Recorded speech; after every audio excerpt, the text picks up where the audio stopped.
قرآن کریم میں یا ایھاالذین آمنوا 89 آیات اور وہ جو احکام آ رہے ہیں مرد اور عورت دونوں کو مخاطبت ایک ساتھ کی جا رہی ہے، لیکن یہاں پر الگ الگ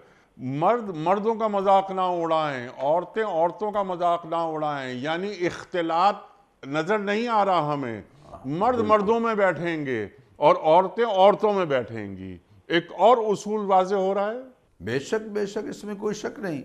آپ دیکھیے ہمارا دین تو اس کو پسند نہیں کرتا نا جی۔ اب تو ہم نے مغرب کی تقلید میں بہت کچھ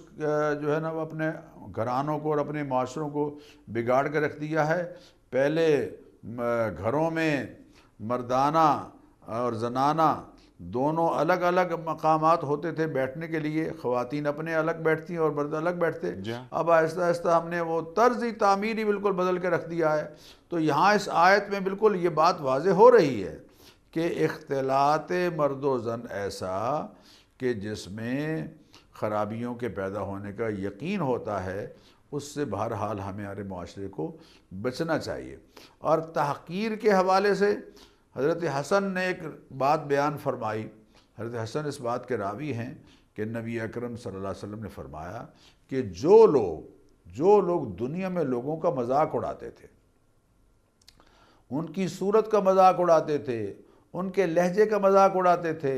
ان کی گفتگو کا مذاق اڑاتے تھے، ان کے چال چلن کا چلنے کا مذاق اڑاتے تھے، وہ ہاتھ اگر خدا نخواستہ کسی کا نہیں ہے تو جیسے آپ نے شروع میں کہا کہ اس کو ٹنڈا کہہ دیا، کسی کو لگڑا کہہ دیا، کسی کو بھینگا کہہ دیا، آنکھیں بند کر کے یا چل کے ان کی نقل اتار کے ان کی تحقیر کر رہے ہیں۔ حضور اکرم صلی اللہ علیہ وسلم فرما رہے ہیں کہ جب یہ لوگ اللہ تعالیٰ کے دربار میں آئیں گے تو ایک دفعہ آخرت میں ان کے لیے جنت کا دروازہ کھول دیا جائے گا اور کہا جائے گا آؤ قریب آؤ، لیکن جب یہ لوگ بالکل قریب جائیں گے تو دروازہ یکدم ان کے لیے بند ہو جائے گا۔